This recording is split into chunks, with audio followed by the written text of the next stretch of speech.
In a related development, the House of Representatives has also approved budgets for the nation's security agencies, the Independent National Electoral Commission (INEC) and the Ministry of Works, Agriculture, Housing and others. The approval is sequel to the supplementary budget submitted to the House by President Bola Tinubu on Tuesday. After the bill had scaled the first and second reading, the lawmakers invited the heads of the concerned ministries to defend their budgets because of the urgency required.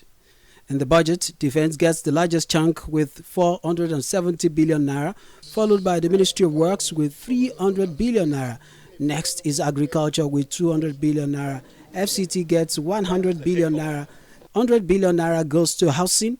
Police gets 50 billion naira, and the Independent National Electoral Commission received 18 billion naira to complete its preparation for the off-cycle election in Imo, Kogi, and Bayelsa states. 791,286,033 supplementary appropriation bill to the National Assembly earlier this week. The House has sent the bill to the Appropriation Committee for further deliberation and considerations. The bill has been specifically structured to improve the country's security, food security, and critical road infrastructure, and bridge the housing deficit in the country. I've had my minister's request. We met and discussed on the supplementary budget together. Our request was 300 and something billion, but the president approved 100 billion to FCT. The ministers had to respond to the Committee on Appropriation questions on their budgetary allocations. Some of these ongoing projects are, interwoven with some critical new projects that we want to add, and there's some projects that have been abandoned in the past 20 years. So Mr. President directed that we should bring all of them on board, and that is going to cost, about 11 trillion.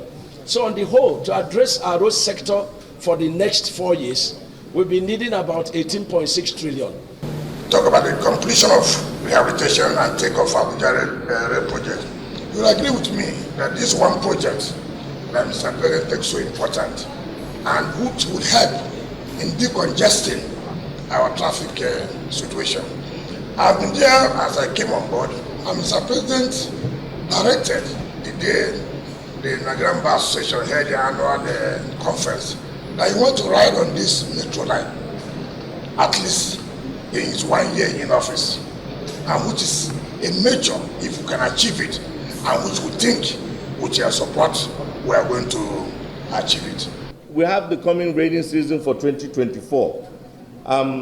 We all know that planning ahead of time is the key to whatever success that you want to achieve for any farming season. In the past, budgets are passed and procurement processes takes time and until the late hour or even beyond the planting season. So what we need to do now today is to plan way ahead so that we will have all our inputs, all our preparations and implements and infrastructure ready in place before the next rainy season for 2024. After the grilling, the ministers get an all-clear nod of approval. However, the grilling of security chiefs and the police was done in a closed-door session for security reasons as announced by the Appropriation chairman.